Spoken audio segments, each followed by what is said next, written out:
তো চলে আসলাম আরও একটা দুর্দান্ত ভিডিও নিয়ে ক্রিকেট লাভার্সদের জন্য। আজকের ভিডিওতে রয়েছে 4-5টা দুর্দান্ত নিউজ তোমাদের জন্য, যেটা কিন্তু একমাত্র আমার চ্যানেলেই তোমরা পাবে। তো ক্রিকেটের এই হট টপিকগুলো জানার আগে চ্যানেলটিকে অবশ্যই সাবস্ক্রাইব কিন্তু করে দাও যদি ক্রিকেটকে ভালোবেসে থাকো। তো দিনভরের আজকে প্রথম যদি সবথেকে বড় আপডেটের কথা বলি, সেটা হচ্ছে অবশ্যই কলকাতার ইডেন গার্ডেন্সকে নিয়ে। কারণ ইতিমধ্যে শেষ হয়েছে WTC ফাইনাল এবং গত তিনটে বছর ধরে কিন্তু ইংল্যান্ডে হয়ে আসছে WTC ফাইনাল। আর এখন অস্ট্রেলিয়া এবং ইন্ডিয়া দাবি করেছে যে পরবর্তী WTC ফাইনাল, যেটা 2027-এ হওয়ার কথা, সেটা কিন্তু যেন ইন্ডিয়াতে না হলে অস্ট্রেলিয়াতে করা হয়। আর এই দৌড়ে কিন্তু এগিয়ে রয়েছে কলকাতার ইডেন গার্ডেন্স। কারণ ক্রাইটেরিয়া এমনটাই যে এমন একটা মাঠকে বেছে নেওয়া হবে, এমন একটা স্টেডিয়ামকে বেছে নেওয়া হবে যেটা ঐতিহাসিক হতে হবে। সেই স্টেডিয়ামেই WTC ফাইনাল করানো হবে, যে স্টেডিয়ামটা ঐতিহাসিক হবে এবং কম করে 20 থেকে 25 বছর পুরনো কিন্তু হতে হবে। আর তোমরা জানোই ভারতের সব থেকে ঐতিহাসিক স্টেডিয়াম এবং পৃথিবীর অন্যতম সেরা স্টেডিয়াম কলকাতার ইডেন গার্ডেন্স, এবং ইন্ডিয়ার সেরা স্টেডিয়াম কিন্তু ইডেন গার্ডেন্স। তো সেই মাঠে কিন্তু 2027 সালে WTC ফাইনাল হওয়ার সম্ভাবনা কিন্তু প্রবল। তো এটা ছিল প্রথম আপডেট। এবং দ্বিতীয় আপডেটের কথা বলতে গেলে RCBর IPL সেলিব্রেশন নিয়ে নতুন রুল কিন্তু এনেছে এখন BCCI, ভারতীয় ক্রিকেট বোর্ড।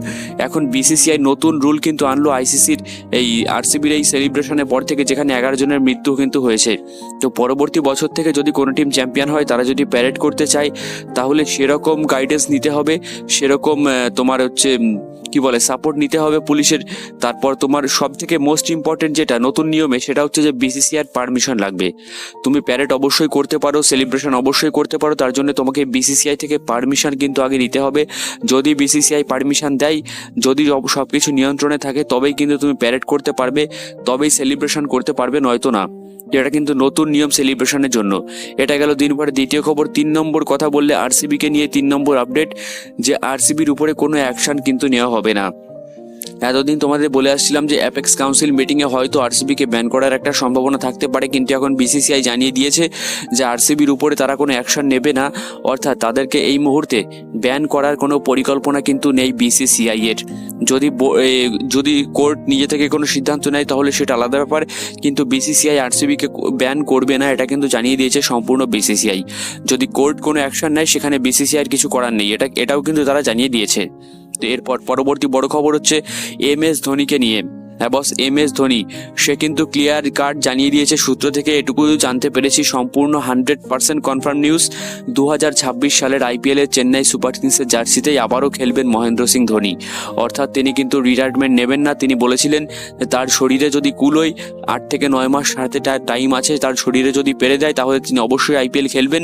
আর রিপোর্টে এখন এমন একটাই কথা বেরোচ্ছে যে MS ধোনি অবশ্যই IPL 2026 খেলবেন। তোমরা নিশ্চিন্তে থাকো যারা MS ধোনির ফ্যান আছো, যে 2026-এ তোমরা আবারও মাহিভাইকে CSK জার্সিতে তোমরা দেখতে পারবে। এর পরবর্তী বড় খবর হচ্ছে নেপাল বনাম ওয়েস্ট ইন্ডিজকে নিয়ে। হ্যাঁ বস, নেপাল এবং ওয়েস্ট ইন্ডিজের মধ্যে একটা সিরিজ কিন্তু হতে চলেছে সেপ্টেম্বরে, যেটা কিন্তু অবশ্যই শারজাতে খেলা হবে এবং এটা কিন্তু হোস্ট করবে নেপাল। অর্থাৎ নেপাল যেভাবে দিনকে দিন যেভাবে গ্রো করছে টিমটা, তারা কিন্তু আস্তে আস্তে বড় টিমের সঙ্গে খেলার যোগ্যতা অর্জন করছে এবং বড় টিমের সঙ্গে তাদের খেলা উচিত, কারণ তারা কিন্তু দিনকে দিন ভালো পারফরমেন্স করছে। ইদানিং তারা আয়ারল্যান্ডকে হারিয়েছে, সুতরাং বড় বড় টিমকে তারা হারানো ইতিমধ্যে শুরু করে দিয়েছে। আমরা আগেও দেখেছি আফগানিস্তানের গ্রোথ ক্রিকেটে, এখন আমরা দেখছি নেপালের মতো ছোট টিমগুলোর কিন্তু গ্রোথ। সুতরাং তারা কিন্তু ওয়েস্ট ইন্ডিজের বিরুদ্ধে একটা সিরিজ খেলতে চলেছে সেপ্টেম্বরে এই বছরই, যেটা অবশ্যই খেলা হবে শারজাতে এবং হোস্ট করবে নেপাল। তো আজকের এই আপডেটগুলো তোমাদের কেমন লাগলো অবশ্যই কিন্তু কমেন্টে জানিও।